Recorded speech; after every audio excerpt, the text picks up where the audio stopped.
Katika jina la Yesu, kwa damu ya Yesu, rimando koropo zata. Asante Roho Mtakatifu, Mungu mwenye nguvu, Mungu mwenye uweza. Kwa damu ya Yesu, kwa jina la Yesu, Roho Mtakatifu, tunaomba upate kutufundisha. Tunahitaji kuelewa na kufahamu katika habari ya ukuu na uwezo wa Mungu, katika habari ya neno la Mungu, katika habari ya kumjua sana Mungu. Kama neno lako lisemavyo ya kwamba mjue sana Mungu ili uwe na amani. Roho Mtakatifu, tunaomba upate kutufundisha. Tunaomba upate kutufundisha, tuelekeze, tuonyeshe ni nini tupasa kutenda, namna na jinsi inavyotupasa kutenda na kuishi.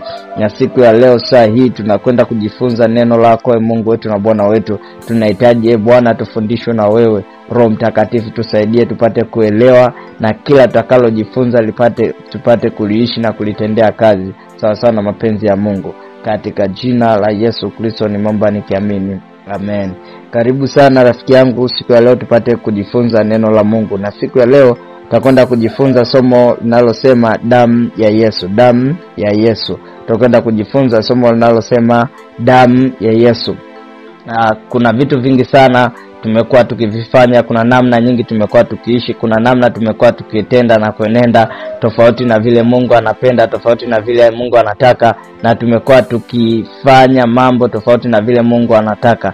Lakini kwa kupitia damu ya Yesu Kristo kuna vitu vingi sana ambavyo tutakwenda kuviona na kuvielewa na kuvijua kwa habari ya huyu Mungu, kwa habari ya huyu Yesu, na kwa nini damu ya Yesu Kristo, na kwa nini damu ya Yesu Kristo, na kwamba tunahitaji damu ya Yesu Kristo kwa kiwango gani. Damu ya Yesu Kristo ina muhimu gani kwenye maisha yetu? Damu ya Yesu Kristo ina maana gani kwetu? Damu ya Yesu Kristo ina faida gani kwetu? Na ni kwa namna gani tunatakiwa tuitumie damu ya Yesu Kristo? Ni kwa jinsi gani tunatakiwa tuitumie damu ya Yesu Kristo? Ni vitu vichache tutakwenda kujifunza kwamba damu ya Yesu Kristo ina maana gani, ina umuhimu gani, na ina faida gani, na tunahitaji tuitumie kwa namna gani hiyo damu ya Yesu Kristo juu ya maisha yetu. Rafiki yangu, kabla tujaendelea zaidi, nataka tujue jambo hili kwa habari ya damu. Nataka tueleze tu kidogo kwa habari ya damu. Damu ni kimiminika kilichoko ndani ya mwili wa mwanadamu au wa mnyama, kilichoko ndani ya mwili wa mwanadamu au wa mnyama. Na kwa kawaida hiyo damu inaashiria uhai wa mtu, inaashiria uhai wa mtu. Zamani nimewahi kuona, nilikuwa sijajua vizuri, ila nimewahi kuona mtu akifa, wakiwa wana mashaka kama amekufa, walikuwa wanachukua kiwembe wanakata hivi, wakiona damu haitembei haizunguki, wanajua huyu mtu tayari ameshakufa. Lakini wakiona damu bado inatembea, wanajua huyu mtu bado yuko hai. Maana yake ni kwamba wanatafuta uhai. Yaani damu inaashiria uhai wa mtu. Damu inaashiria uhai wa mtu au wa mnyama. Inaashiria uhai wa mtu au wa mnyama. Na mtu akishakufa, yani hiyo zamani kabla vipimo sasa hivi vya kujua mtu amekufa au hajafa tayari vilikuwa bado havijaja. Kwa hiyo walikuwa wanatumia hizo mbinu na hizo njia. Nikiwa bado mdogo sana, mtoto mdogo sana, nilikuwa nikiviona hivyo vitu akivifanya. Lakini sasa hivi mtu akifa kupata uhalali wanampeleka hospitali. Hospitali ndo wanatoa uthibitisho kwamba huyu mtu ameshakufa.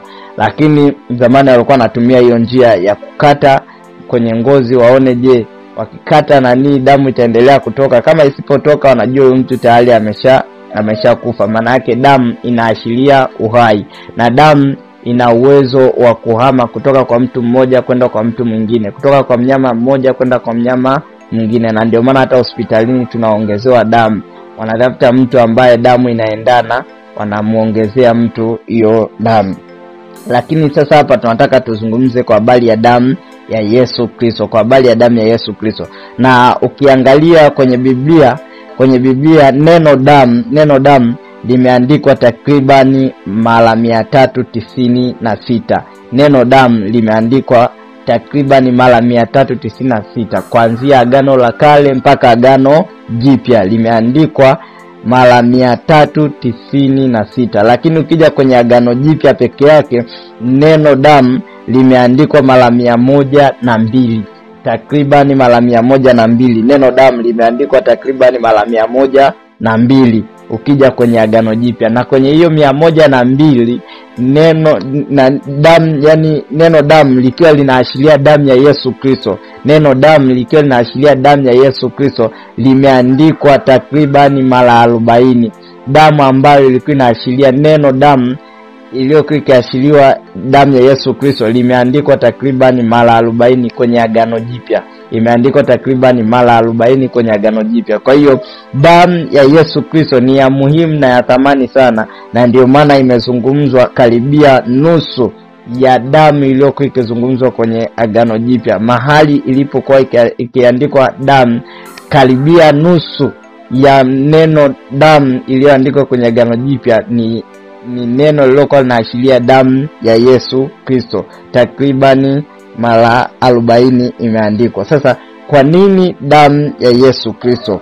Damu ya Yesu Kristo ina umuhimu gani? Damu ya Yesu Kristo ina maana gani? Damu ya Yesu Kristo ina faida gani kwenye maisha yetu? Damu ya Yesu Kristo tunatakiwa tuitumie kwa namna gani? Ndio kitu tunataka tukajifunze siku ya leo kwa habari ya hii damu ya Yesu Kristo. Damu ya Yesu Kristo. Kumbuka nimekueleza umuhimu wa damu kwa namna ya kawaida ya kijenero, kwamba damu inaashiria uhai katika mwili wa mwanadamu au wa mnyama, inaashiria uhai. Lakini tukija kiroho, damu inaweza ikawa ina maana nyingi sana na inaashiria vitu vingi sana damu.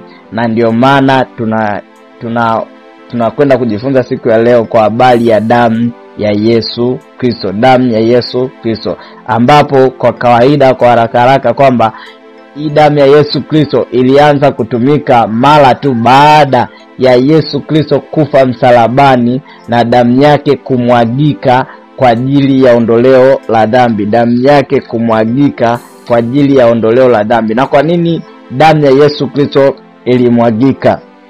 Na kwa nini damu ya Yesu Kristo ilimwagika pale msalabani? Ilianza kutumika mara baada ya Yesu Kristo kufa pale msalabani. Na kabla hajafa aliwaeleza wanafunzi wake. Ukisoma katika kitabu kile cha Luka 22 na ule mstari wa 20. Luka 22 na mstari wa 20. Luka 22 na mstari wa 20. My God. Luka 22 na mstari wa 20. Napenda twende haraka ili tupate kumaliza hiki kipengele ambacho natamani tukimalize. Ukisoma kitabu cha Luka 22, Luka 22 na mstari wa 20. Luka 22 na mstari wa 20. Neno la Mungu linasema, kikombe hicho vivyo hivyo baada ya kula akasema, kikombe hiki ni agano jipya katika damu yangu imwagikayo kwa ajili yenu. Hapo alikuwa akieleza namna itakavyokuwa, kwamba kikombe hiki ni agano jipya imwagikayo kwa ajili ya dhambi, imwagikayo kwa ajili yenu. Ni agano jipya. Kwa nini anasema agano jipya? Kwa nini anasema ni agano jipya? Lakini pia ukisoma kwenye Marko 14, nitajaribu, napenda tujifunze tuelewe, ndio maana nasoma mistari mingi. Marko 14, na tutasoma mingi zaidi ya hii. Marko 14 na ule mstari wa 24 anasema, akawaambia, hii ndiyo damu yangu ya agano imwagikayo kwa ajili ya wengi.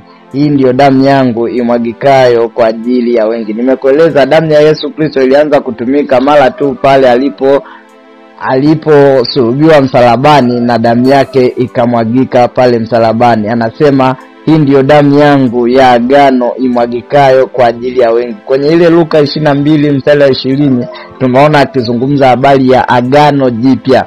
Na hapa Marko 14:24 anazungumza kwa habari ya agano, damu ya agano imwagikayo kwa ajili ya wengi.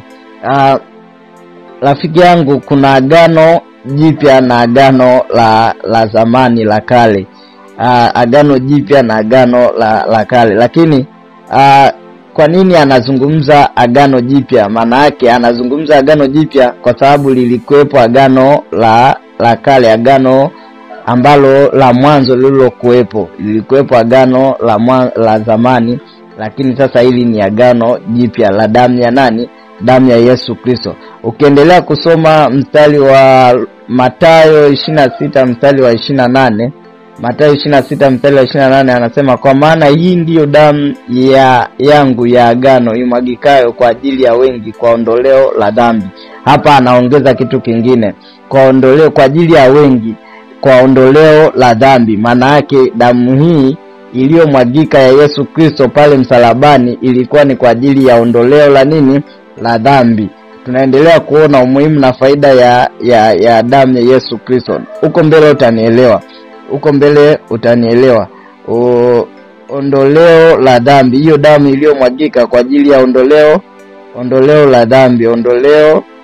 la dhambi. Lakini ukisoma tena Mathayo hiyo 27 na mstari wa 24, mstari wa 24 anasema, basi Pilato alipoona ya kuwa hafai lolote bali ghasia inazidi tu, akatoa maji akanawa mikono yake mbele ya mkutano, akasema, mimi sina hatia katika damu ya mtu huyu mwenye haki.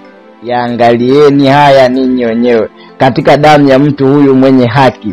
Rafiki yangu, nitakudokezea kidogo lakini tutaongea uko mbeleni sana. Anasema katika damu ya mtu huyu mwenye haki, na ni huyo Yesu Kristo.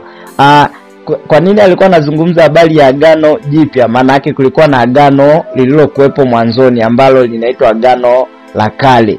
Lilikuwepo agano la kale, agano lililopita la nyuma, ambalo hilo agano walikuwa wakichinja mwanakondoo au mwanambuzi. Tutaieleza huko baadaye. Na huyo mwanambuzi au mwanakondoo aliyekuwa alitakiwa asiwe na hila. Maana yake aliye safi, asiye na hila.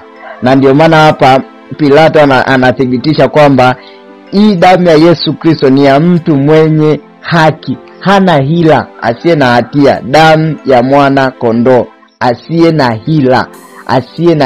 Maana yake hapa Pilato anatudhihirishia kwamba na Yesu mwenyewe hakuwa na kosa lolote, hakuwa na hatia yoyote. Ndio maana anastahili kuwa agano jipya, kama lile agano la mwanzo lililokuwa linatumika la kondoo au mbuzi, mwana kondoo au mwanambuzi lililokuwa linatumika, ambaye alitakiwa asiwe na hila, asiwe na kasoro yoyote, aliye safi.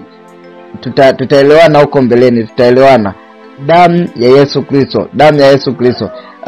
Ukiendelea ukisoma mstari, ukirudi sasa mstari wa 6, hiyo 27 na mstari wa 6, Mathayo 27 na mstari wa 6 anasema, wakuu wa makuhani wakavitoa vile vipande vya fedha, wakasema, si halali kuviweka katika sanduku ya sadaka, kwa kuwa ni kima cha damu. Ni kima cha damu. Manake walikataa, kwa sababu ile Yuda alikuwa amemsaliti Yesu kwenye mstari wa 3. Akasema mstari wa 3 hiyo 27 anasema, kisha Yuda yule mwenye kumsaliti alipoona ya kuwa amekwisha kuhukumiwa, alijuta, akawarudishia wakuu wa makuhani na wazee vile vipande 30 vya fedha, akasema, nalikosa nilipoisaliti damu isiyo na hatia. Yuda anaendelea kusema, anathibitisha huyu Yuda alikuwa ametembea na Yesu, anamjua. Kwa hiyo anapotuambia damu isiyo na hatia, ana uhakika kwamba huyu mtu hakuwa na kosa, hakuwa na hatia. Na hata hawa watu wakasema, hawa wakuu wa makuhani wakasema hawawezi wakaiweka hiyo fedha kwenye sanduku ambao ni kima cha damu. Manake hiyo ni damu ya nani? Damu ya Yesu Kristo, kima cha damu ya Yesu Kristo. Mtu asiye na hatia, asiye na hila, asiye na kosa, aliye msafi, aliye mtakatifu.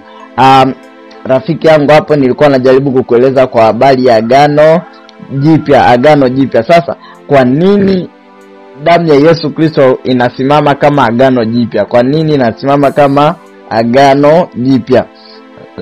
Hii tutaielewa zaidi tutakaposoma kwenye kitabu cha Kutoka sura ya 12 mstari wa 5 na wa 6. Hapo tutaelewa kwamba kwa nini liwe agano jipya na lisiwe agano la kwanza. Agano jipya maana yake, wanaposema agano jipya kuna agano lingine lilikuwepo. Unaposema hii ni nguo mpya maana yake kuna nguo kuukuu ilikuwepo. Unaposema hiki kitu ni kipya maana yake kuna kikuukuu ambacho kilikuwepo. Sasa kimekuja kipya tofauti na kile kilichokuwepo. Sasa ili tuelewe kwa nini wanasema agano jipya, tukisoma kwenye Kutoka 12 na ule mstari wa 5, wa 6 na wa 7. Neno la Mungu linasema mwana kondoo wenu atakuwa hana hila. Unaelewa, sifa ya kwanza hana hila. Na kule tulishaona kwenye agano lile jipya Pilato mwenyewe anathibitisha huyu ni mwenye haki, maana yake hana hila yoyote. Mume wa mwaka mmoja mtamtoa katika kondoo au katika mbuzi. Mtamtoa katika kondoo au katika mbuzi, nanyi mtamtoa hata siku ya 14 ya mwezi ule ule na kusanyiko lote la mkutano wa Israeli watamchinja jioni. Mwezi ule ule watamchinja jioni. Mwezi ule ule wa siku ya 14, kama ambavyo tumetoka kusherehekea Pasaka. Pasaka kwetu hii tumeisherehekea huu mwezi wa 4, lakini kwa Waisraeli ule ni mwezi wa kwanza, ambapo Bwana aliwaambia Musa na Haruni kwenye hii Kutoka 12 na mstari ule wa pili, anasema mwezi huu utakuwa mwanzo wa mwezi kwenu, utakuwa ni mwezi wa kwanza wa mwaka kwenu. Siku wana wa Israeli ambapo walimchinja yule mwana kondoo, Mungu anawaambia huo ndio utakuwa ni mwezi wenu wa kwanza wa mwaka katika mwaka wenu, yani mwanzo wa mwaka utakuwa ndio huo mwezi ambao tunasherehekea Pasaka, ambao tunausherehekea Pasaka. Mungu anawaambia utakuwa ni mwezi wa kwanza ambapo huyo mwana kondoo alichinjwa. Anasema nao mstari wa 7 sasa hapa anasema nao watatoa baadhi ya damu yake na kuitia katika miimo miwili na katika kizingiti cha juu katika zile nyumba watakazo mla. Hapa ni namna na jinsi ya kuitumia sasa hiyo damu ya agano baada ya kula yule mwana kondoo na ile damu ya agano. Baada ya kula yule mwana kondoo na ile damu ya agano, labda nikupe kitu kidogo cha kifunuo mahali hapo. Kwa nini walikula ule mwili, ule mwili wa nani, lakini damu hawakuila? Walisema watachukua sehemu ya damu wataipaka kwenye miimo, kwa sababu kwenye ule mwili wa yule mwana kondoo haikuisha damu yote. Unapomchinja mnyama kuna damu inayotoka na kuna nyingine inaganda ndani ya nini, ndani ya ule mwili. Kwa hiyo inapoganda ile damu inayobaki kwenye mwili, manake unapokula yule mnyama, manake unaishiriki pamoja na ile damu ya yule mnyama, manake unajiungamanisha. Kwa hiyo inapotolewa ile damu, inapowekwa ile damu kwa ajili ya ondoleo la dhambi, kwa ajili ya utakaso, manake unashiriki sehemu, na wewe unakuwa sehemu ya ule mwili, unakuwa sehemu ya ile damu inayomwagwa kwenye ile nani. Kwa hiyo na wewe unakuwa ni kama mmoja wa wale waliochinjwa katika hiyo sadaka. Na ndio maana Yesu Kristo anasema tuule mwili wake na kuinywa damu yake. Manake anaposema hivyo anasema tushiriki kifo chake. Kwa kuinywa damu ya Yesu na kula mwili wa Yesu tunashiriki kifo chake, tunashiriki mauti yake. Manake tunaungamanishwa katika ile mauti yake, katika ule msalaba tunaungamanishwa na yeye, tunakuwa sehemu na yeye, na tunaondolewa dhambi na kutakaswa. Japo maumivu na mateso sisi hatuyasikii, lakini Yesu Kristo ndiye anayasikia. Lakini kwa kushiriki kunywa damu yake na kula mwili wake tunaungamanishwa na yeye. Na ndio maana hapa anasema watafanyaje? Watamla huyu mwana kondoo na hiyo damu yake kuipaka kwenye miimo. Sasa kwa nini damu ipakwe kwenye miimo? Kwa sababu anasema ukiendelea hapa anasema watakula nyama yake usiku ule ule imeokwa motoni pamoja na mkate usiochachwa, na tena pamoja na mboga za uchungu. Hapa alikuwa anaendelea kueleza kwa habari ya namna watakavyomla huyo Pasaka. Lakini kwa nini anasema wapake kwenye miimo? Kwa nini wapake kwenye miimo? Ukisoma kwenye ule mstari wa 13 anasema, na ile damu itakuwa ishara kwenu katika zile nyumba mtakazo kuwamo, nami nitakapoiona ile damu nitapita juu yake, lisiwepo pigo lolote litakalo waharibu nitakapoipiga nchi ya Misri. Lisiwepo pigo lolote. Kwenye mstari wa 13 anatuonyesha kwa nini waliipaka ile damu mahali pale. Kwa nini waliipaka ile damu kwenye vizingiti? Manake lisiwepo pigo lolote katika eneo lile. Sitaki nikae sana kwenye eneo hili kwa sababu sio lengo langu kuzungumzia sana kwa habari ya ili agano la kale. Nilitaka tu ulione kwamba hili ni agano la kale. Hili ni agano ambalo Mungu aliagana nao hawa wakina Musa na Haruni na wana wa Israeli. Hili ni agano ambalo aliagana nao. Kwa hiyo tunapozungumzia kwa habari ya damu ya Yesu Kristo kuwa agano jipya, manake lilikuwepo agano la kale ambalo lilikuwa ni damu ya mwana kondoo au mwana mbuzi aliyechinjwa siku hiyo wakati wana wa Israeli wanatakiwa kuokolewa na kukombolewa kutoka katika nchi ya Misri. Hilo ndio agano la kale ambalo lilitumia damu ya mwana kondoo, na hii ilikuwa ni kiashiria cha damu ya Yesu Kristo, namna atakavyokuja kuwa ukombozi kwa watu wake, kwa watu wote. Yesu Kristo alisimama kama kiashiria cha namna atakavyokuja kuwa ukombozi kwa watu wake, kwa mataifa, atakavyokuja kuwa ukombozi kwa watu wote wa kabila zote. Rafiki yangu, tunachotakiwa kuelewa, nimekueleza hapo kwamba tunatakiwa tujue damu ya Yesu Kristo ina umuhimu gani kwetu, ina maana gani kwetu, na ina faida gani, na inatakiwa tuitumieje.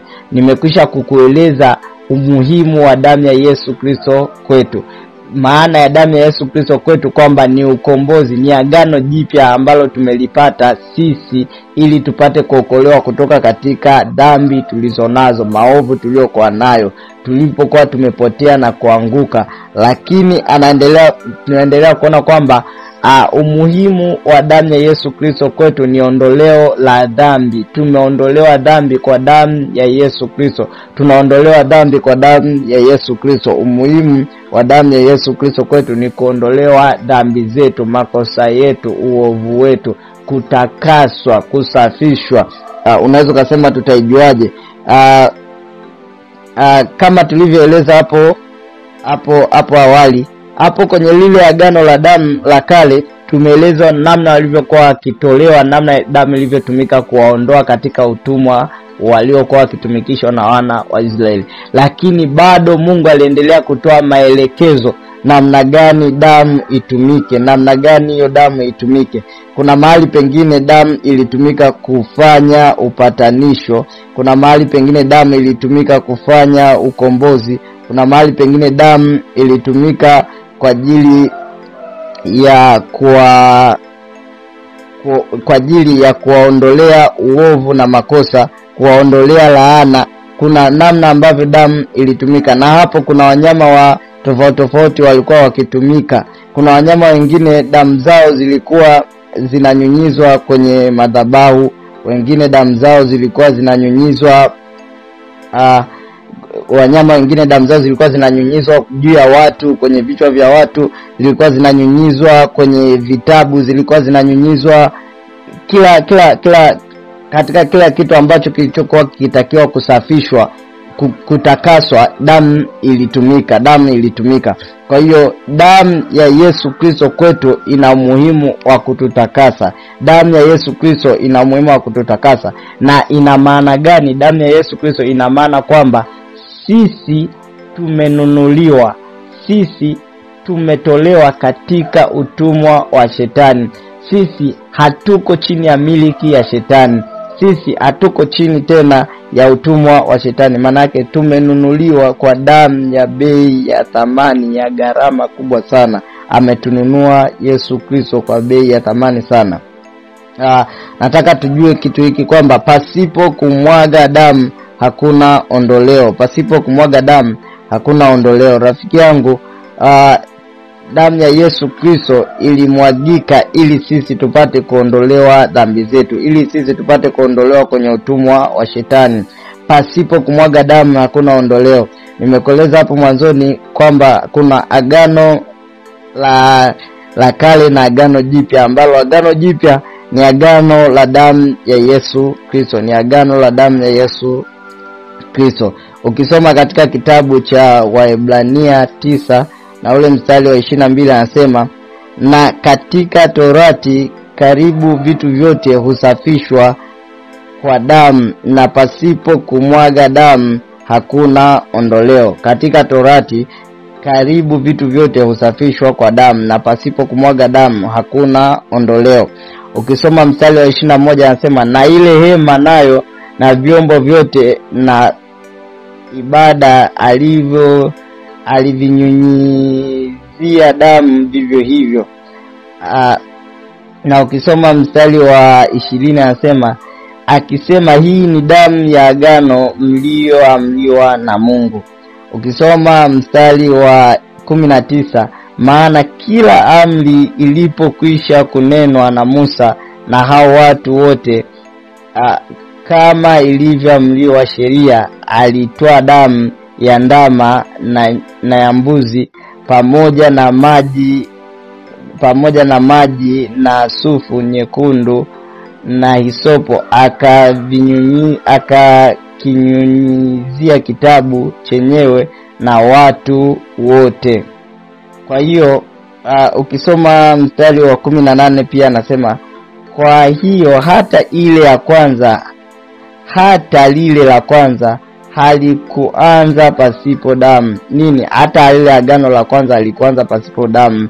Agano lile la kwanza halikuanza pasipo nini? Damu. Basi si zaidi damu yake Kristo, ambaye kwamba kwa roho, mstari wa 14 sasa hapo, kwa roho wa milele alijitoa nafsi yake kwa damu kuwa sadaka isiyo na mawaa, itawasafisha dhamiri zenu na matendo mafu, mpate kumwabudu Mungu aliye hai. Unaona, maana damu ya Yesu Kristo ni zaidi, ni bora. Ndio maana inasimama katika agano jipya. Damu ya Yesu Kristo ni bora na ni zaidi. Umeona? Na hapa tumesikia namna ilivyokuwa ikitumika. Sasa kuna namna tunavyoweza kuitumia damu ya Yesu Kristo. Zamani ilikuwa wanachinja kondoo, wanachinja mbuzi, wanachukua ile damu wanainyunyiza juu ya watu, wananyunyiza juu ya watu, wananyunyiza juu ya vitabu, wananyunyiza kwenye nyumba, yani karibia kila kitu walikuwa wanatakaza. Sasa kwa sasa na sisi tunahitaji damu ya Yesu Kristo katika kututakasa. Na ndio maana kuna wakati unasikia mtu akiwa naomba anasema kwa damu ya Yesu, kwa damu ya Yesu. Akiwa anaombea pepo anaomba kwa damu ya Yesu, kwa jina la Yesu. Anatamka damu ya Yesu Kristo juu ya huyo mtu. Sio kwamba anachokifanya sio sahihi, hapana. Anachofanya ni sahihi, kwa sababu anainyunyiza damu ya Yesu Kristo juu ya yule mtu kwa ajili ya kumtakasa, kwa ajili ya kuondoa kila aina ya uovu, kwa ajili ya kuondoa kila aina ya makosa. Na ndio maana hata hawa walikuwa wakinyunyiza kwenye madhabahu, wakinyunyiza kwenye vitabu, wakinyunyiza hata kwenye vile vyombo, wakinyunyiza kwa lengo la kutakasa. Kwa hiyo na sasa na sisi tunapotaka kutakasa kitu chochote, tunapotaka kufanya kitu chochote, tunaachilia damu ya Yesu Kristo kwa ajili ya eneo hilo, kwa ajili ya mahali hapo, kwa ajili ya watu hao, kwa ajili ya mtu huyo, kwa lengo la kumtakasa, kwa lengo la kumtakasa. Ndio maana anasema basi si zaidi damu yake Kristo, si zaidi damu yake Kristo. Kwa nini anasema si zaidi damu yake Kristo? Anasema maana kila amri, mstari wa 19 anasema maana kila amri ilipokwisha kunenwa na Musa kwa watu wote, kama ilivyoamuru sheria. Alitoa damu ya ndama na ya mbuzi pamoja na maji na sufu nyekundu na hisopo, akakinyunyizia kitabu chenyewe na watu wote. Kwa sasa sisi hatuna damu ya Yesu Kristo kama vile ambavyo maji tunavyoyaona au tunavyoona hatuna hivyo vitu, lakini tunao uwezo wa kuichukua damu ya Yesu Kristo kwa imani rohoni, kwa imani, kama vile ambavyo tunaamini sisi tumenunuliwa kwa bei ya thamani ya damu ya Yesu Kristo katika ulimwengu wa roho. Tumenunuliwa, tumechukuliwa, tumekombolewa. Hakuna hata mmoja ambaye amewahi kusafishwa wala kuguswa kwa damu ya Yesu Kristo. Hata wakina Petro waliomuona Yesu Kristo hawakutakaswa kwa damu ile ambayo ilimwagika kabisa, ile damu kabisa iliyotoka kwenye mwili wake, wakasema acha tuichukue sasa tujinyunyizie ili tutakase na kutusafisha. Kitendo kilichofanyika pale msalabani ilikuwa ni ishara ya nje kimwili, lakini kiroho ilikuwa inatokea kabisa, ilikuwa inafanyika kabisa manake. Na ndio maana sisi tunachotakiwa kukifanya ni kumwamini. Unapomwamini tu Yesu Kristo na kumkiri kuwa ni Bwana na Mwokozi wa maisha yako, damu ya Yesu inasimama juu yako kwa ajili ya kukutakasa na kukusafisha. Inasimama juu yangu kwa ajili ya kunitakasa na kunisafisha. Kwa hiyo damu ya Yesu Kristo hatuitumii kama vile inavyotakiwa ilivyotumika zamani, kwamba kwa damu na nyama, kwamba tumechukua sasa ile damu kifizikali kabisa, ile damu iliyotoka kwenye mwili kabisa, ile ambao walipomchoma mkuki ikatoka, ndio tuichukue tuitumie sasa kwa ajili ya kujitakasa. Hapana, sio kama zamani alivyofanya Musa hivi. Sisi inafanyika kwenye ulimwengu wa roho kwa kupitia imani, kwa kuamini. Unapoamini, ndio maana tunaitumia damu ya Yesu Kristo kwa kunyunyiza. Hata vile tunavyoshiriki mwili na damu, sio kwa namna ya jinsi ya kwamba ule mkate unageuka mwili kabisa, wala ile damu haigeuki mwili kabisa. Japo kuna wengine wanaamini hivyo, wanaamini hivyo kwamba ile damu ukishaiombea inakuwa damu kabisa na ule mwili ukishaombea unakuwa mwili kabisa. Hapana, sio kweli. Hiyo ni imani ambayo aliyoanzisha Askofu Gregory wa kwanza mwaka wa 590. Alianzisha hiyo imani kwamba anasema kwamba ule mwili unafanyika kabisa, unakuwa mwili wa Yesu Kristo na ile inakuwa damu ya Yesu Kristo. Hicho kitu sio kweli. Sisi tunafanya mambo kwa imani, kwa kuamini kwamba tunaamini hii ni damu ya Yesu Kristo, na ile inakuwa ni kiashiria, ile divai inakuwa kiashiria na ule mkate unakuwa kiashiria kwamba vinawakilisha mwili na damu ya Yesu Kristo katika imani yetu. Na ndio maana tunavitumia kwa kuamini hivyo kwamba hivi vimekuwa mwili na damu katika kumwamini Yesu Kristo. Tunashiriki mauti ya Yesu Kristo. Nimekueleza hapo nyuma kwamba tunashiriki mauti ya Yesu Kristo, na sisi tunakufa pamoja na Kristo kwa kushiriki ule mwili na mkate. Tunachangamana na yeye kwa imani na wala sio kwa physically. Hata wakina Petro waliokuwa pamoja na Yesu, wakina Yohana waliokuwa pamoja na Yesu, hawakutakaswa dhambi zao kwa ile damu iliyomwagika kabisa physically. Walienda wakaishika, wakaichukua, wakajipaka, wakajinyunyizia kwamba ndo wakawa wametakasika. Hapana, lile tendo lilitendeka kwa roho, lilitendeka kwa njia ya kumwamini Yesu Kristo, kwa njia ya rohoni. Jambo lile lilitendeka rohoni, na ndio maana anasema aliingia patakatifu mara moja tu kwa damu yake, mara moja, kwa njia ya imani. Sio kama yule kuhani aliyevyokuwa akiingia kwa damu ya wanyama na mafahali. Yeye Yesu Kristo aliingia mbele za Mungu moja kwa moja mbinguni, patakatifu mbinguni na damu yake. Kwa hiyo tunavyoitumia damu ya Yesu Kristo kwa ajili ya kunyunyiza juu ya vitu kwa kutamka, yani maana yake hatuwezi kuichukua damu ya Yesu Kristo physically kama nilivyokuambia, ni kwa namna kama vile kimiminika kilivyo, kwamba ni kama maji tuyachote sasa tujimwagie au tuwamwagie watu. Hicho kitu hatuwezi na hala hakitokuja kuwezekana. Lakini kwa kuamini, ukishaamini unakiri. Na ndio maana nasema kwa imani mtu kwa imani kwa neno mtu huamini, na kwa kinywa mtu hukiri. Na kwa kinywa mtu hukiri ili apate nini? Wokovu.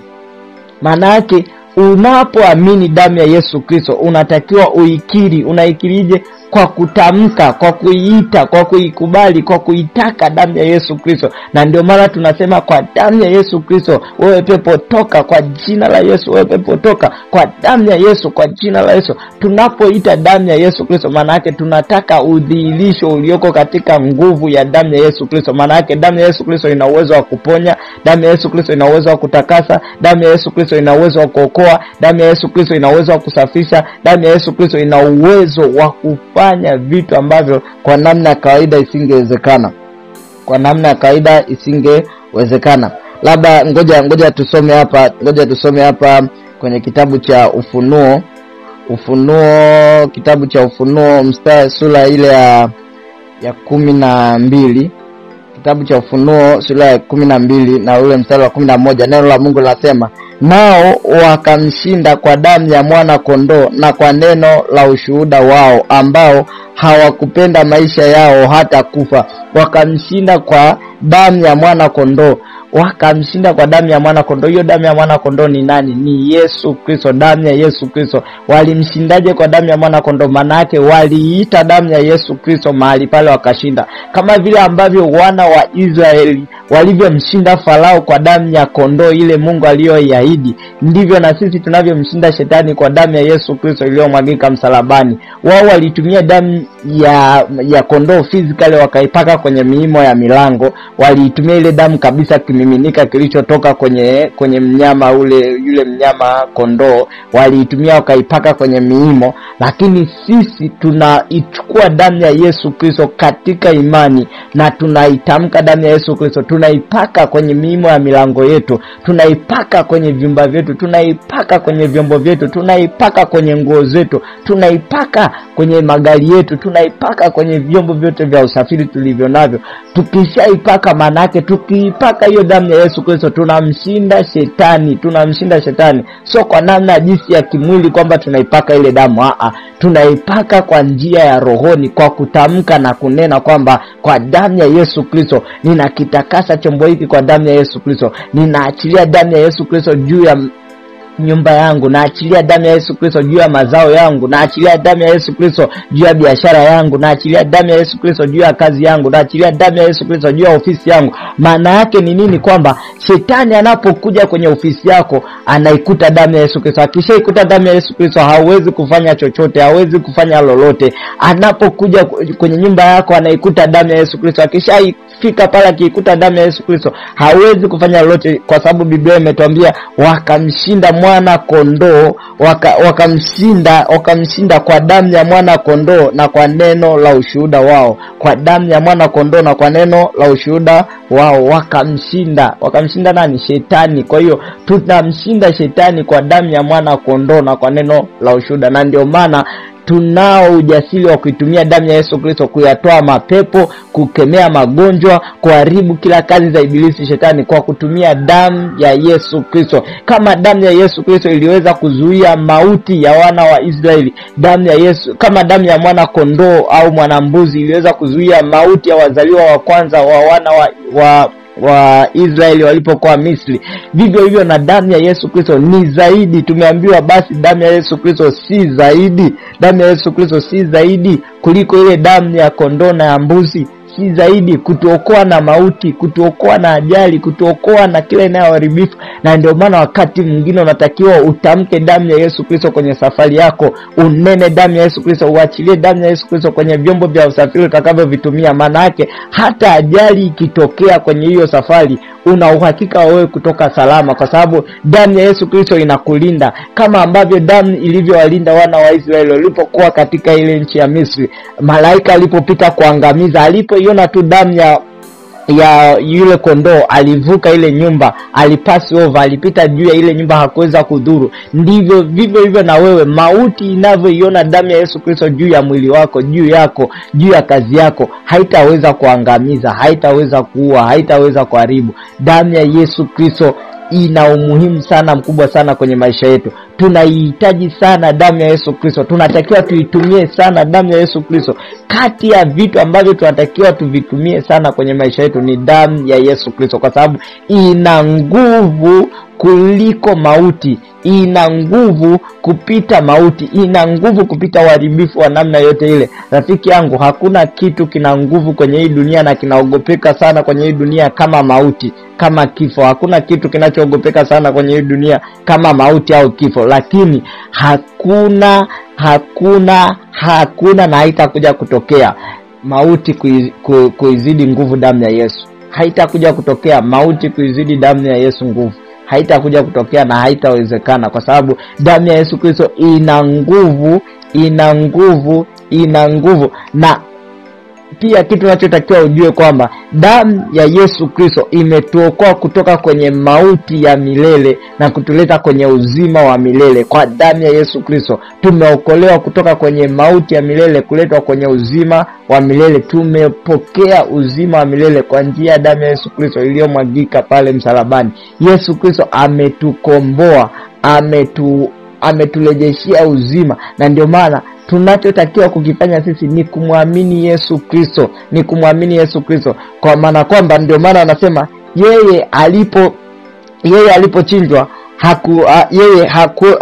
hatutakiwi kila mwaka tuwe tunafanya hivi. Wana wa Israeli wao waliambiwa hiyo ndio itakuwa amri, kila mwaka kuhani alitakiwa kuingia mara moja kwa ajili ya kufanya upatanisho na wana wa Israeli, kuwaondolea dhambi kwa kutumia wale wanyama ambao Mungu aliwataka, mwana kondoo au mwana mbuzi, kufanya upatanisho mbele za Mungu. Alitakiwa wamwage damu kila mwaka, lakini damu ya Yesu Kristo ilimwagika mara moja tu, na kitendo kile kilifanyika kwa njia ya rohoni. Aliingia patakatifu pa mbinguni. Yule kuhani alikuwa anaingia patakatifu pa duniani ambapo palitengenezwa na mwanadamu, lakini Yesu Kristo aliingia patakatifu pa mbinguni. Rafiki yangu, unaweza usinielewe mpaka tusome maandiko labda. Aliingia patakatifu pa wapi? Patakatifu pa mbinguni. Yesu Kristo hakuingia patakatifu pa duniani, na ndio maana damu yake tunaitumia mpaka leo, kwa sababu haikutumika kwa njia ya kimwili. Laiti ingetumika kwa njia ya kimwili ingekuwa imeshaganda mpaka sasa hivi. Ingekuwa kama ni ile damu iliyomwagika msalabani ile kwamba ndo ile ifanye kazi, ingekuwa imeshaganda. Damu inayotumika hapa sio ile damu ya namna ya kimwili, ni ile damu ambayo Yesu Kristo aliimwaga akaingia nao patakatifu pa mbinguni, sio pa duniani, pa mbinguni. Na ndio maana ile pazia ilipasuka, ili kila mmoja awe na haki ya kwenda mbele za Mungu yeye mwenyewe. Ile damu haikumwagika kwa namna ya patakatifu pa wapi? Pa duniani. Ukisoma katika kile kitabu cha Waebrania 9 na ule mstari wa 12 anasema, wala si kwa damu ya mbuzi na ndama, bali kwa damu yake mwenyewe aliingia mara moja tu katika patakatifu, akiisha kupata ukombozi wa milele. Manake sio kwa damu ya mbuzi wala kwa damu ya ndama wala kwa damu ya kondoo. Yesu Kristo hakuingia kwa damu ya mbuzi wala ya ndama, aliingia kwa damu yake mwenyewe. Aliingia mara moja tu patakatifu pa mbinguni, sio pa duniani, patakatifu pa mbinguni. Na ndio maana mpaka sasa damu ya Yesu Kristo inanena mema. Damu ya Yesu Kristo inatenda kazi kwa nguvu juu ya maisha yetu. Inao uwezo wa kuharibu mauti, inao uwezo wa kuharibu kila kazi za ibilisi shetani, inao uwezo wa kuharibu kila kazi za kuzimu, inao uwezo wa kuharibu na kusambaratisha. Kwa hiyo rafiki yangu, usiogope, tumia damu ya Yesu Kristo katika kila eneo la maisha yako. tumia damu ya Yesu Kristo. Kama walitumia damu ya mbuzi kuondoa laana, damu ya kondoo kuondoa laana na ikaondoka, je, basi si zaidi damu ya Yesu Kristo tukiinyunyiza kwenye maisha yetu, kwenye kazi zetu, kwenye biashara zetu, kwenye vitu vyetu, kuondoa laana za kila namna? Walitumia hiyo damu ya Yesu Kristo kuondoa laana, si zaidi sisi kuitumia damu ya Yesu Kristo kuinyunyiza? Sasa anaposema kuinyunyiza, wao walikuwa nayo kabisa, na sisi sasa tunatakiwa tuitumie kuinyunyiza. Tunainyunyizaje? Kwa kutamka, kwa kuomba, kwa kusema damu ya Yesu Kristo, na achilia damu ya Yesu Kristo, na nyunyiza damu ya Yesu Kristo katika kila eneo la maisha yangu, na nyunyiza damu ya Yesu Kristo katika kila mahali ambako jina langu liliandikwa, ili ipate kufanya nini? Ikanene mema. Damu ya Yesu ipate kufanya nini? Ilete ukombozi. Damu ya Yesu ipate kufanya nini? Ipate kunitakasa. Damu ya Yesu ipate kufanya nini? Ipate kuniokoa na mauti na uharibifu na kila hila za mwovu shetani. Damu ya Yesu Kristo. Tunachotakiwa ni kufanya nini? Tunachotakiwa ni kumwamini Yesu Kristo. Tunachotakiwa ni kumwamini Yesu Kristo. Tukishamwamini Yesu Kristo, tunapata uhalali wa kuitumia hiyo damu ya Yesu. Wewe kama umemwamini Yesu Kristo, una uhalali wa kuitumia damu ya Yesu. Una uhalali wa kuitumia damu ya Yesu. Unaitumiaje? Ndio kama hivyo nimekueleza. Unaitumia kwa kutaka utakaso, kwa kutaka ukombozi, kwa kutaka kuondoa laana, kwa kutaka kuleta upatanisho. Mahali pengine damu ya Yesu Kristo inatupatanisha, inaleta upatanisho kati ya mtu na mtu. Kama kuna kiambaza kimesimama kati kwa ajili ya kuwaharibu, kuwasambaratisha, ukiita damu ya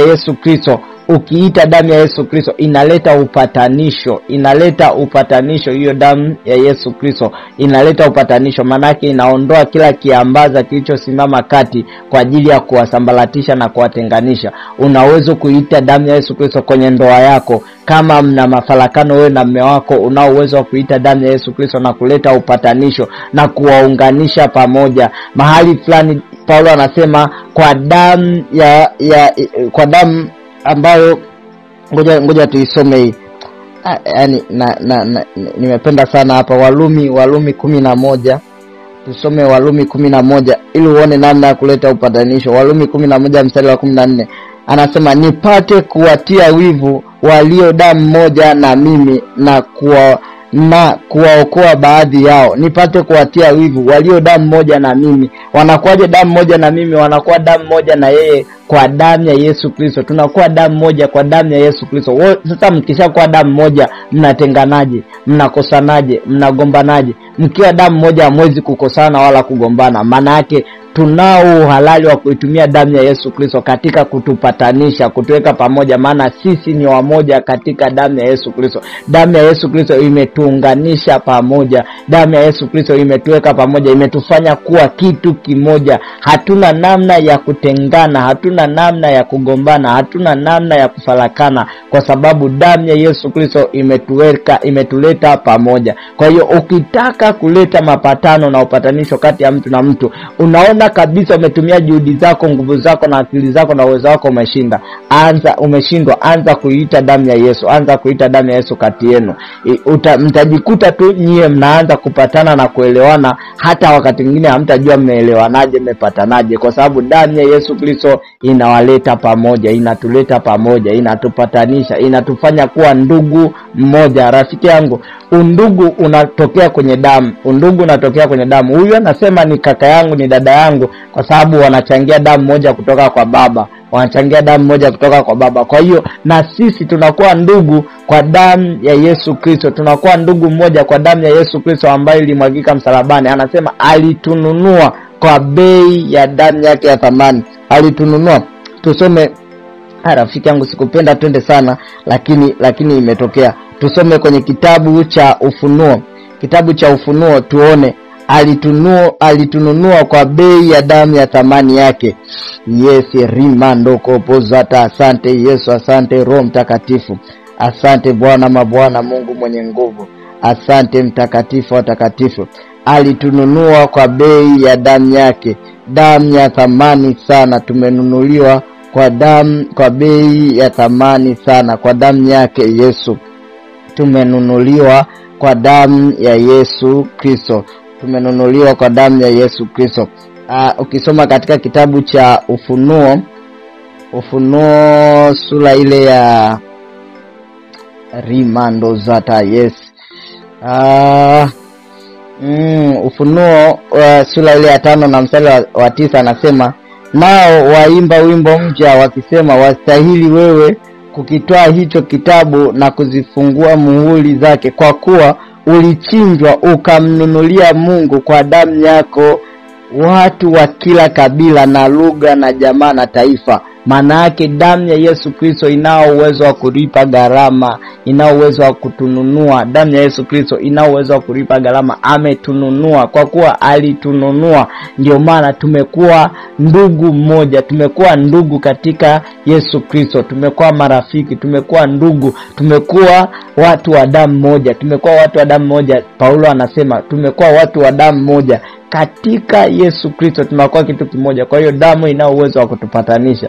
Rafiki yangu, damu ya Yesu Kristo ina nguvu kuliko unavyoelewa, kupita kawaida, kupita mauti. Ina nguvu kupita mauti, ina nguvu kupita mauti. Damu ya Yesu Kristo tunatakiwa tuiite, tunatakiwa tuitake, tunatakiwa tuiombe damu ya Yesu Kristo katika yale magumu tunayoyapitia. Kama damu ina nguvu kuliko mauti, kitu gani kingine hapa duniani unahisi damu haiwezi kufanya? Kitu gani? Kama ina nguvu ya kuzuia mauti, damu ya Yesu Kristo ina nguvu ya kuzuia mauti, ni kitu gani ambacho unahisi wewe haiwezi kufanya? Kwa kuwa mauti, hata wanadamu wamejaribu kutafuta njia ya kuzuia mauti, wamejaribu njia ya kuzuia watu wasife, wameshindwa. Lakini damu ya Yesu Kristo peke yake ina uwezo wa kuzuia mauti. Hata kama mtu ameshakufa, damu ya Yesu Kristo peke yake ina uwezo wa kurejesha uhai wa huyo mtu. Kumbuka, moja ya sifa ya damu niliyokuambia kwa namna ya kikawaida ni uhai, ni uhai. Hapo nilikueleza kwamba damu, zamani nilikuwa nikiona wakichana hivi, wakiona damu haitoki tena, wanajua huyu mtu ameshakufa. Rafiki yangu, moja ya damu kazi yake kubwa kwenye mwili wa mwanadamu ni kuonyesha kwamba huyu mtu yuko hai, ni kuonyesha kwamba hiki kitu ni hai. Damu ya Yesu Kristo ina uwezo wa kuleta uhai tena. Hata kama mtu amekufa, ukiita damu ya Yesu Kristo, ukiita damu ya Yesu Kristo, ina uwezo wa kuleta uhai tena juu ya huyo mtu, na akafufuka na akarudi tena kuwa hai, akawa mzima. Ukiita damu ya Yesu Kristo, damu ya Yesu Kristo ina uwezo wa kurejesha uhai. Kama mtu ana magonjwa yamemsumbua, yamekuwa sugu, damu ya Yesu Kristo ina uwezo wa kuleta uhai juu ya huyo mtu, ina uwezo wa kuleta uponyaji juu ya huyo mtu. Kwa hiyo rafiki yangu, usiogope kuitumia damu ya Yesu Kristo, usiogope kuiita damu ya Yesu Kristo kwenye maisha yako, ili ipate kuleta ukombozi, ipate kuleta afya, ipate kuleta uzima, ipate kuleta uhai, ipate kuleta upatanisho, ipate kuleta uzima ndani yako. Ita damu ya Yesu Kristo. Tunaihitaji kwa kuitamka, kwa kusema damu ya Yesu Kristo, naitaka damu ya Yesu Kristo. Unaomba, unaambia Bwana, achilia damu yako, damu ya Yesu, kwa damu ya Yesu, kwa damu ya Yesu. Tamka damu ya Yesu, damu ya Yesu mahali hapa ninapokaa, ninapoishi, kwenye biashara yangu. Tamka, unaona biashara yako haiendelei, tamka damu ya Yesu, damu ya Yesu. Acha nikupe siri nyingine rafiki yangu, jambo hili litakusaidia kwamba damu ndiyo ina uwezo wa kufanya vitu ambavyo vimeshindikana. Damu na ndiyo ina uwezo wa kukuwezesha wewe kuvuka mahali ambapo umekwama, mahali ambapo huwezi kupita. Damu. Na ndio maana hata wachawi, hata waganga wanajua hilo, hata shetani anajua hilo, anataka damu. Kuna vitu, kuna mahali huwezi kufikia, kuna level huwezi kaifikia kama usipotumia damu. Kuna mahali huwezi kufika, na ndio maana kuna level zingine damu za wanyama haziwezi kufanya kazi. Hata shetani anajua kuna mahali hataki damu ya wanyama, anataka damu ya mtu. Anataka damu ya mtu ili uweze kuvuka na kufika hapo unapotaka kwenda. Kwa hiyo sisi hatuhitaji tena kutoa ng'ombe, mbuzi wala kuku ili tuweze kuvuka mahali fulani, ili tuweze kufikia viwango fulani, aidha vya kiuchumi au kihuduma au kielimu au kiafya au kinamna yote ile. Hatuhitaji kutumia damu ya mnyama, ya mbuzi, ya kondoo, ya nini. Hatuhitaji kutumia hivyo. Tunahitaji kuitumia damu ya Yesu Kristo. Kama kuna mahali unaona umekwama, unaona uendelei, ita damu ya Yesu Kristo. Achilia damu ya Yesu Kristo. Tamka damu ya Yesu Kristo. nyunyiza damu ya Yesu Kristo kwenye hilo eneo, kwenye hiyo level, kwenye hiyo hatua ulionayo, unayoona unakwama. Utaniambia matokeo yake. Utaniambia kama damu ya kuku tu, damu ya mbuzi, damu ya kondoo, mashetani na mapepo wanaitumia kwa ajili ya kufanikisha mambo yao. Je, sisi si zaidi damu ya Yesu Kristo kuitumia kwa ajili ya kufanikisha mambo yetu? Usiogope, usihofu kuitumia damu ya Yesu Kristo. Tumia damu ya Yesu Kristo kwa ajili ya kufanikisha mambo yako. Tumia damu ya Yesu Kristo kwa ajili ya kufika viwango na level fulani ya kimaisha unayoitaka. Pasipo damu ya Yesu Kristo, rafiki yangu, nakwambia hutatoboa, hutofika mahali. Wenzako wametumia hadi damu za watoto wao, wenzako wametumia hadi damu za mama zao, wenzako wametumia hadi damu za baba zao ili waweze kuvuka na kufika mahali fulani, ili waweze kufikia uchumi fulani, ili waweze kuishi maisha fulani. Wametumia damu za watu, wametumia damu za ndugu zao. Damu za mbuzi na kondoo zimeshindwa, wametumia damu za ndugu zao. Je, wewe si zaidi kuitumia damu ya Yesu Kristo, mtu asiye na hila, mtu asiye na mtu asiye na hila, asiye na kasoro, asiye na makosa. Hauna haki na halali ya kutumia zaidi kuliko wao. Tumia damu ya Yesu Kristo kwa ajili ya kujikwamua mahali ulipokwama. Tumia damu ya Yesu Kristo kwa ajili ya kujiokoa kutoka katika hiyo mitego ya shetani. Tumia damu ya Yesu Kristo, usiache rafiki yangu. Tumia damu ya Yesu Kristo. Ramando kopo zata iko rimando zata. Utawezaje kuitumia damu ya Yesu Kristo? Utawezaje kuitumia damu ya Yesu Kristo? Unahitaji uwe umempokea Yesu Kristo kuwa ni Bwana na Mwokozi wa maisha yako. Unahitaji uwe umempokea Yesu Kristo kuwa Bwana na Mwokozi wa maisha yako. Kwa hiyo rafiki yangu, kama yuko mtu ambaye hajampokea Yesu Kristo kuwa Bwana na Mwokozi wa maisha yake, hana halali ya kuitumia damu ya Yesu Kristo. Hana uhalali wa kuitumia damu ya Yesu Kristo. Wewe rafiki yangu unayesema unamhitaji Yesu Kristo ili na wewe uwe na uhalali wa kuitumia damu ya Yesu Kristo, nitaenda kuomba na wewe. Naomba unifuatishe maombi haya. Sema, Bwana Yesu, ninakuja mbele zako. Nimetambua ya kuwa mimi ni mwenye dhambi. Ninaomba Yesu unisamehe dhambi zangu zote. Yesu unitakase maovu yangu yote. Ninakubali wewe Yesu kuwa wewe ni Bwana na Mwokozi wa maisha yangu. Ninaomba Yesu ufute jina langu kwenye kitabu cha hukumu na uliandike jina langu kwenye kitabu cha uzima.